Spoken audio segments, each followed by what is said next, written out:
What's going on, sports card hobby family? Back again. It's another day. It's another sports card video. We have made it to Friday. We have made it almost to the weekend. I hope you all are doing amazingly well. We are almost, I think, back totally from just getting over the hangover from the National. Good times had by all, but back to real life, back to reality, as they say. I think there's a song, back to life, back to reality. Maybe that's not right. Before I get started, we've got our Friday shout-outs. Card Capsule. You want good supplies. You want a great case that's waterproof, but you don't want to spend a fortune on it. Go to Card Capsule, 10% off your order with the Sports Card Dad promo code. Don't hesitate, take advantage. Wooten Sports Cards on Whatnot. You're looking for really solid singles inventory for all different types of sports. Wooten sells out just about every week. 12,000 plus followers, 5-star reviews on the Whatnot platform. Make sure to check out Wooten Sports Cards today. JustCollect.com. You want to sell a collection, but you're like, where do I go with this? How do I know what any of this is worth? Check out JustCollect.com. They will help you sort it all out. VintageBreaks.com. Vintage set breaks and a ton of cool giveaways given away on VintageBreaks.com and on the Vintage Breaks YouTube channel. If you put Sports Card Dad sent you into the chat, you'll get a $20 credit to use to try them out if you are a new customer. All right, let's dive into this thing. M&T Trading and also 35 Auburn on Twitter. I like these accounts because they really study the business side of the collectibles world. And they do have, from what I've seen, especially M&T Trading. I've met M&T Trading in person going back a couple of years, and he is a finance guy. So he does understand the ins and outs of securities, different things. So when he talks on these subjects, I take notice to it. And one thing that I think is interesting, he was talking about alt here recently and just kind of some of the business practices that they've got going on and what they did at this year's National, which I thought was actually pretty interesting. Before I really go into it though, just want to say I don't have anything against alt. I've never used alt before. There are a lot of big fans of alt and kind of some of the different offerings that they have, different people that buy cards, that sell cards through them. This is more of kind of just taking a look, talking about this as a whole, and the larger subject of cash advances for cards or lending against cards. Because according to this article, these are two separate programs at alt. And the one thing that kind of sticks out, of course, especially in today's world when we look at cash advances and lending against cards, I mean, we saw what happened with PWCC. They went down this road, essentially lending against cards, and it just basically backfired tremendously. And a longtime company in PWCC ended up being in really bad trouble. Fanatics was happy to come in and take those troubles away from them. And so when you look at a company like Alt, which is startup-ish, it came about, 2020 during the pandemic. It's one of these kind of pandemic companies. It was very well funded. I remember there was a lot of big time celebrity investors and athletes and that sort of thing, a lot of big time investors in Alt. So I'm sure that they have a pretty solid cash flow or have had a solid cash flow. And I kind of wonder when you look at the cash advance, the lending stuff, have they just figured it out maybe better than a PWCC did? Or is this company kind of destined at some point to run into trouble?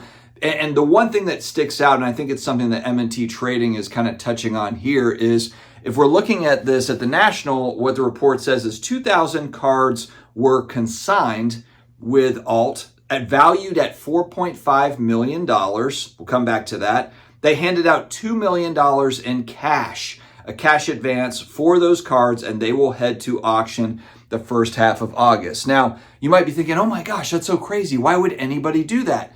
Well, this isn't the first time that we've seen it. Just look at Ken Golden on the new Netflix show that he's got. He walks in there for the guy that's got the highest graded Honus Wagner T206. I think it's in a 6 or an 8 or something crazy. And he plops down $10 million cash advance for this guy to consign the card with Golden. And he ends up getting turned away. Spoiler alert. So the whole cash advance thing to get the consignment, that's not a new thing. So essentially coming in saying, hey, I'll give you $1 million up front. That gives you some mental security. Hey, if you consign here, you've got that $1 million or whatever for this huge item, as opposed to just hoping that it goes to auction and gets huge money.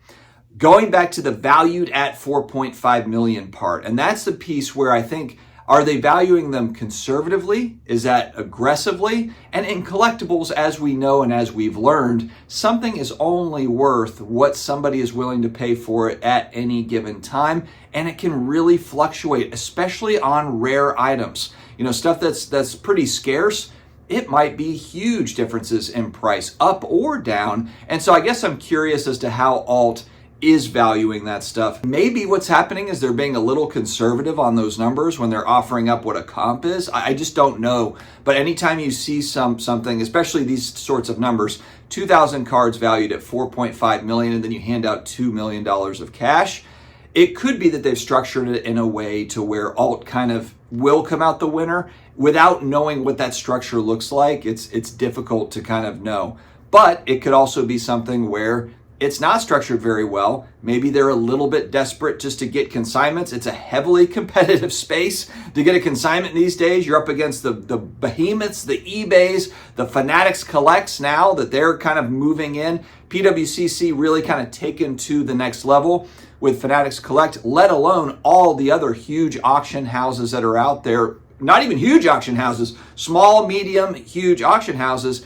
They're in a very saturated market where sellers really have leverage because they can go to these different auction houses and negotiate, and buyers have leverage because they can buy from all these different places. There's a lot of great items hitting the auction block, and cash is king right now. As we know, we're in more of a higher interest rate environment, so buyers, both sides really have a lot of leverage against the companies that are the selling companies, whether it be the auction house, the platform, whatever it is. And so I guess today's more of a topic of, have you used this program? Have you had success with the program? Have you had displeasure with this sort of program?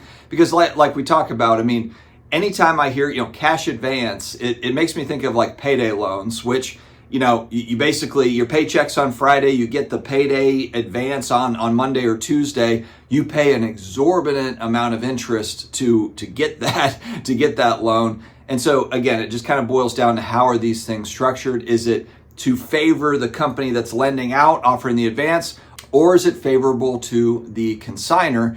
And then I guess the other part is what are they using kind of that money that they're taking in? Again, we talked at the National about the gambling side of the hobby where you've got the repacks and a lot of the breaks and stuff.